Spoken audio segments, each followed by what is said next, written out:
மீண்டும் சவுக்கு சங்கர் அவர்கள் மீது வந்து குண்டர் வழக்கு போட்டிருக்காங்க. இது வந்து ஜூன் மாதம் முதல் வாரத்திலேயே அவர் முத்தமிழர் அறிஞர் அந்த பட்டத்தை முத்தமிழர் பேரறிஞர் அப்படின்னு சொல்லிட்டு வைரமுத்து சொன்னாரு. அநாகரிக அரசியலுக்கு பாடம் எடுத்துட்டு இருக்கவங்க தான் திமுக. இவங்க நாகரிக அரசியல் ஒரு கொச்சையான ஒரு வார்த்தையில பேசுறாங்க. இப்ப இதற்கு வலுவான எதிர்வினை ஆட்ட வேண்டிய அந்த ஆளுங்கட்சி வலுவா இருக்குதோ இல்லையோ, ஆனா எதிர்கட்சி வலுவா இருக்கும். அப்படி இருந்தாதான் ஆளுகின்ற அரசை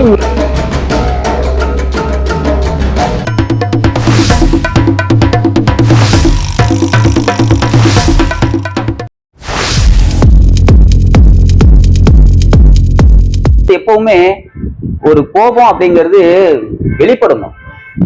அறச்சீற்றும் கொள் அப்படிங்கறதாங்க தமிழனுக்கு அடையாளமே. அதனால அவர் பேசத்தான், ஏன்னா போனை எடுத்து அதுல இருந்து தகவல் எடுக்கிறது. இதேதான் இதுக்கு முன்னாடி சவுக்கு சங்கர் விஷயத்துல நடந்துச்சு. அவரோட போனை எடுத்து அங்க இருக்கிற போட்டோஸ் எல்லாம் வெளியிட்டாங்க. நீங்க பாத்தீங்கன்னா 2019 கரூர் மாவட்டத்துல அப்பாவும் பையனும் கொல்லப்பட்டாங்க சமூக ஆர்வலர்கள். மே மாசத்துல இருந்து பாதுகாப்பு விலக்கிக்கிட்டாங்க.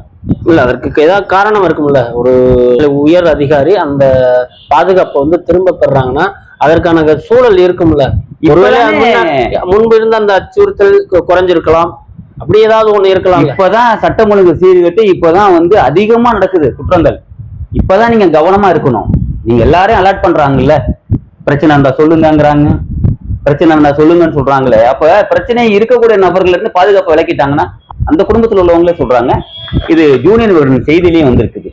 இந்த குடும்பம் சம்பந்தப்பட்ட அனைத்து வழக்குகளும் மதுரை உயர்நீதிமன்றத்தில் நிலுவையில் இருக்கு. அவசரப்பட தேவையில்லை. 5 ஆண்டுல இருந்துச்சு, இன்னொரு 6 மாசம் வரப்போகுது, இன்னொரு 3 மாசம் வரப்போகுது. விட்டு பிடிச்சிருக்கலாம்ல.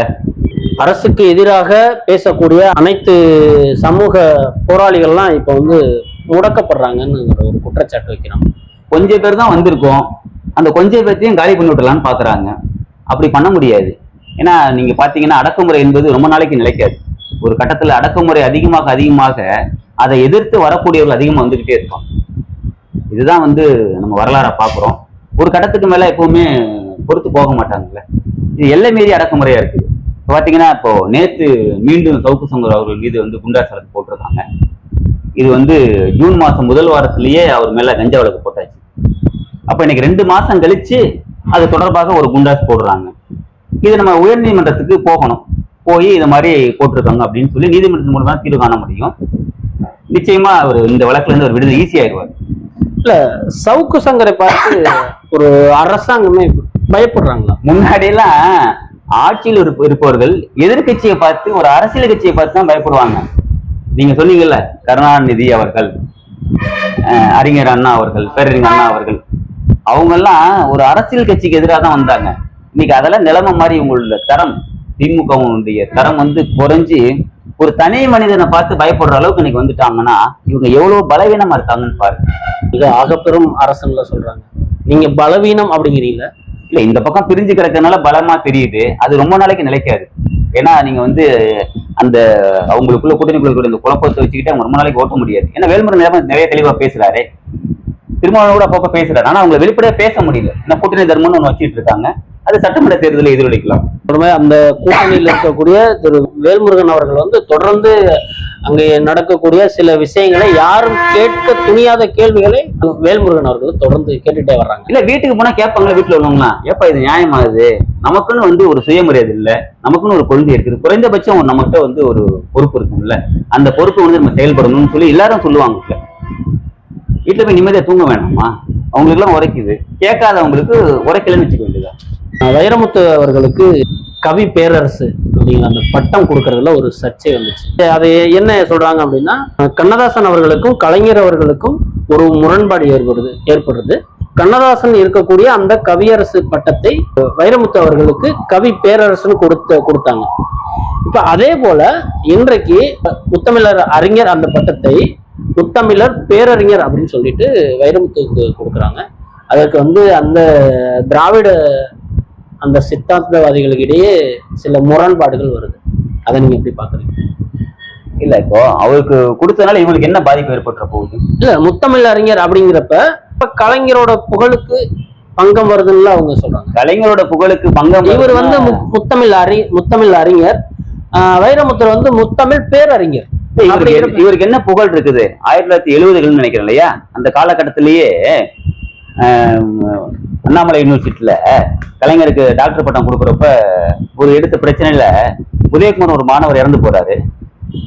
இவர் ஆட்சியில இருந்து காவல்துறைக்கு, இன்னைக்கு நம்ம எல்லாம் இன்னைக்கு இருக்கிற காவல்துறை அரசியல் தெரிஞ்சவங்க எல்லாத்துக்கும் தெரியும், காவல்துறை மூலியமா ஒரு அழுத்தம் கொடுத்து அந்த பையனை வந்து பேரண்ட்ஸை சொல்ல வைக்கிறாங்க, இது இறந்து போனது வந்து என் பையன் உதயகுமாரே இல்லை அப்படின்னு சொல்லி அவங்க பேரண்ட்ஸ் அப்பா அப்பாவை சொல்ல வைக்கிறாங்க.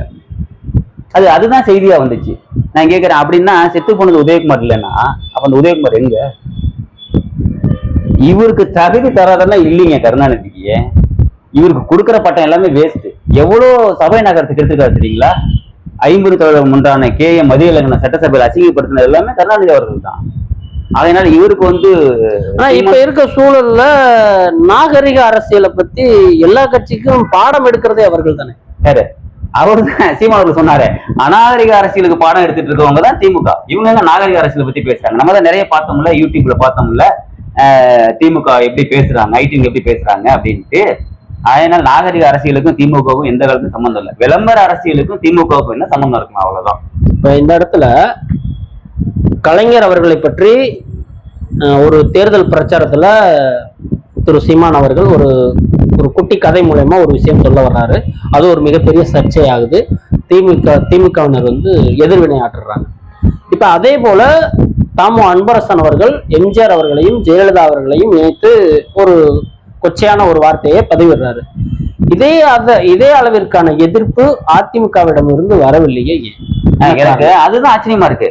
அண்ணாமலை சொன்ன உடனே கூட்டணியே முடிச்சுக்கிட்டாங்கல்ல.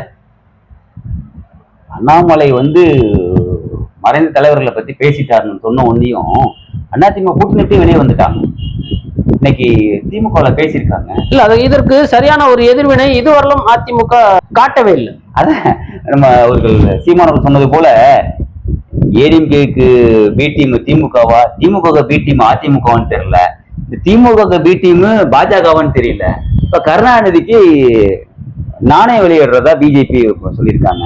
இதுல இவங்க எல்லாம் யாரோட பி டீம்னே தெரிய மாட்டேங்குது. ஏன்னா இந்த எதிர்ப்புகள் இல்லைங்கும் போது அப்ப இவங்களுக்குள்ள அதான் ஒரு வலுவான எதிர்ப்பை காட்டிருக்கோம். இது ஏன்னா ஒரு திமுகவின் அடையாளம் அப்படின்னு பார்த்தோம்னா எம்ஜிஆர் ஜெயலலிதா. முதல்ல எம்ஜிஆர், அடுத்தது ஜெயலலிதா.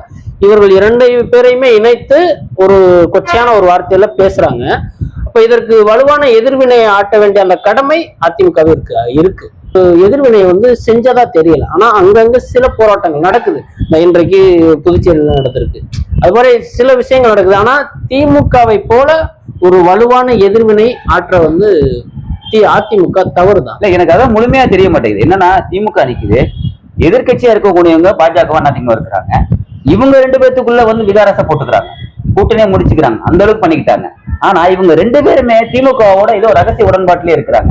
இவங்க புடி அவங்க கிட்ட இருக்கு. நம்ம கிராமத்துல சொல்லுவோம் தெரியுங்களா, இவங்க சிண்டு அவங்க கிட்ட இருக்கா, இல்ல அவங்க சிண்டு இவங்க கிட்ட இருக்கான்னு தெரியல. இதனால இவங்க வந்து நம்பகத்தன்மையற்ற நிலைக்கு போறாங்க. இது வந்து பேராபத்து. நான் தேர்தலுக்கு முன்னாடி சொல்லியிருந்தேன், பிஜேபி வந்து நான் கடுமையா விமர்சித்திருந்தேன். திமுகவுக்கும் ஓட்டு போடக்கூடாது, பிஜேபிக்கும் ஓட்டு போடக்கூடாதுன்னு சொல்லியிருந்தேன் நான். இன்னைக்கு அரசியலை பார்க்கும்போது இது நம்ம வந்து அதிமுக அதில் சேர்த்துக்கணும் போல இருக்கு. ஏன்னா இப்படி பண்ணிட்டே இருந்தாங்கன்னு வச்சுங்களேன், நம்ம எதிர்க்க வேண்டிய இடத்துல எதிர்க்க முடியாமலே போயிடுவோமே. இன்னைக்கு அவ்வளவு பெரிய விஷயம் நடந்து நம்ம வந்து இவங்க 2 பேரும் கம்முனே இருந்தாங்க அப்படின்னா நாளைக்கு திமுகவை யார் கட்டுப்படுத்துறது? ஒரு மாநிலத்துல ஆளுங்கட்சி வலுவா இருக்குதோ இல்லையோ, ஆனா எதிர்கட்சி வலுவா இருக்கணும். அப்படி இருந்தாதான் ஆளுகின்ற அரசை நெறிப்படுத்த முடியும், சரிப்படுத்த முடியும். ஆனா அப்படி இருக்க சூழலில் எதிர்கட்சி தலைவர் இதுவரை இந்த விஷயத்தை பொறுத்தளவு ஒரு சரியான எதிர்வினையும் ஆற்றல. இல்ல நேரா அன்பரசு விட்டு முற்றுகையிட்டு இருக்கணும். ஏதோ ஒன்று இல்ல நேரடியா அன்பரசு கிட்ட மிக பிரம்மாண்டமா நீங்க லட்சக்கணக்கான ஆட்களை திரட்டி அன்பரசு விட்டு முற்றுகையிட்டு இருக்கணும்.